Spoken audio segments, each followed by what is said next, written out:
The short story titled, The Night I Met Him. In the busy city of Abuja, Nigeria, there lived a young lady named Cynthia.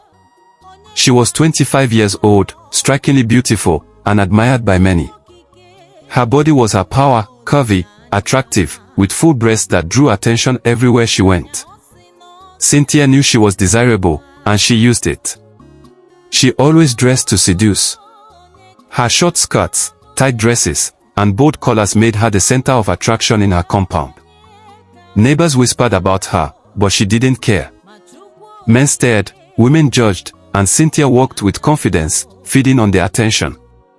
One neighbor in particular, a man named Godson, was always caught in her web. He was married with children, yet his eyes betrayed him whenever Cynthia walked past. She teased him with sly smiles, enjoying the power she had over him, even as his wife noticed and grew bitter in silence. For Cynthia, it was harmless fun, but deep down she knew she was playing with fire. To the outside world, she was bold, confident, and unstoppable.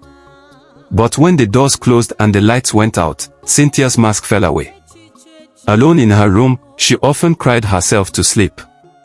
She had money from men, attention from neighbors, and laughter from parties, but her heart was empty. The beauty she carried gave her power, but never peace. The body she flaunted gave her admirers, but never love. Night after night, she drowned her loneliness in the noise of Abuja's clubs. Music, alcohol, and men surrounded her, but her soul remained quiet. When the laughter ended and she returned home, silence pressed against her like a heavy weight. Before we continue, if today is your first time coming across this channel, please kindly press the subscribe button, like, share and comment, so that whenever we have a new post like this, you will be notified. Thank you. Now, we continue. One night, after leaving a party, she walked home alone. The streets were quiet, unusually still. The sound of her heels echoed against the pavement as a single streetlight flickered above her. For the first time, she felt vulnerable. The confidence she carried in the daytime faded into unease. And then she saw him.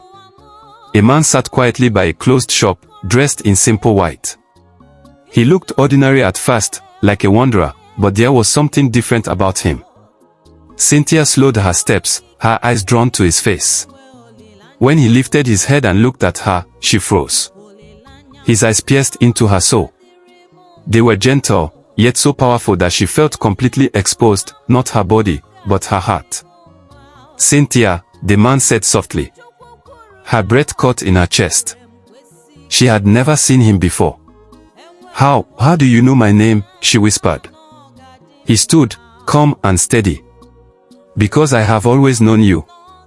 Fear and confusion tangled inside her. Who are you? The man smiled, and in that smile was a peace she had never known. I am Jesus. Cynthia's knees gave way, and she collapsed onto the ground, tears spilling from her eyes. Memories of her past came rushing back. Every time she had seduced a man, every time she had teased Godson, every shameful night she had sold her body for love, every moment she had cried into her pillow, all of it rose like a storm inside her. Why me? She sobbed. Do you know the things I've done? Do you know the shame I carry? I am not worthy of you. Jesus knelt beside her and placed his hand gently on her shoulder. His voice was soft, but it shook the very core of her soul. Cynthia, he said, I know everything. I saw your tears when no one else did. I saw your loneliness hidden behind your laughter. I never left you. You are not what you did. You are mine. And I love you. Her sobs grew deeper. For years she had longed for love, for someone to see beyond her body, beyond her beauty, beyond her mask. And in that moment, she realized she was seen. She was known. She was loved. When she finally lifted her head, he was gone. The streetlight flickered back to life, and the city sounds returned. But Cynthia was not the same. The next morning, she stepped out of her room wearing something simple, modest.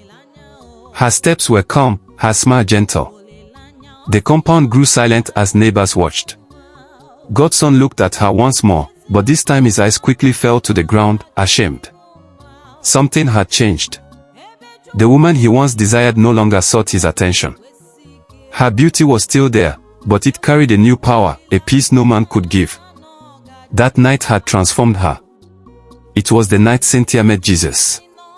And from that moment, she no longer lived for men's stares, neighbors' whispers, or the fleeting pleasure of empty nights. She lived for the one who had called her by name in the darkness and filled her life with light. Perhaps you are like Cynthia, beautiful on the outside, admired by many, but broken inside. Maybe you wear a smile, but your soul is crying. Tonight, the same Jesus who met her on the streets of Abuja is calling your name. He knows your pain, he knows your story, and he loves you. The night Cynthia met Jesus was the night everything changed. And tonight could be your night too. O amor,